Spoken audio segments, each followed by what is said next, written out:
there's many quotes about being happy or joyful with what we have versus what we're yet to get.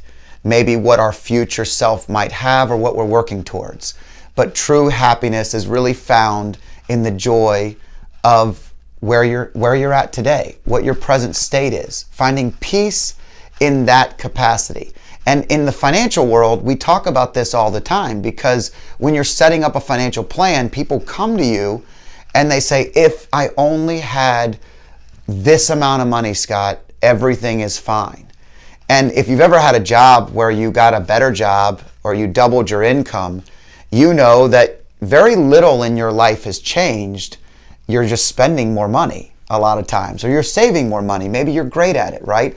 But the philosophical question never can be asked enough, because it's really what freedom means to us, right? It's what that peace and happiness and joy we find in what we have versus where we're heading.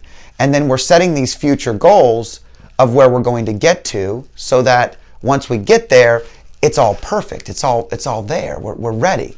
And the interesting thing is, in working with people that have a significant amount of wealth, you actually see a cycle that's really interesting. And the cycle is this. They start with nothing, many of them. Really nothing.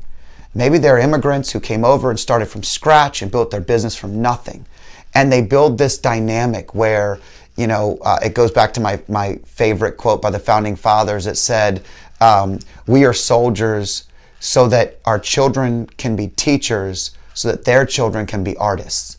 And I love that, because it really sets the dynamic of the soldier goes out and just starts working and building. And they're working for all the things that they can give their family that the generation before didn't provide to them. Or maybe they didn't have and they wanted it. Or maybe they just thought it was mandatory, but they work. And when they do that, they end up financially successful and they add more stuff. And the more stuff they get, the more restricted they feel. The more they have of responsibilities, the less time they have to actually spend with the people they love the most. And these are things that you're weighing, right? Time and money and time. And so you go through this cycle and you watch people kind of go through this cycle. And part of the cycle is this.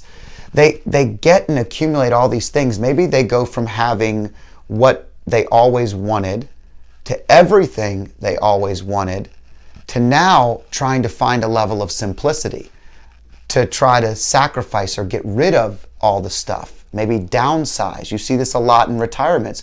We have this huge home and now we need to downsize. We don't need all this stuff. We need to simplify our lives. So the cycle kind of goes in this circle where they end up, and their dream or their vision is almost to end up back in a way to the simple life they started at. And it's really, really interesting. And if you've been through this, I'd love to hear your comments. If you found, a question I would ask is, what's something you thought you needed that you really have seen you don't need anymore, or you'd like to get rid of?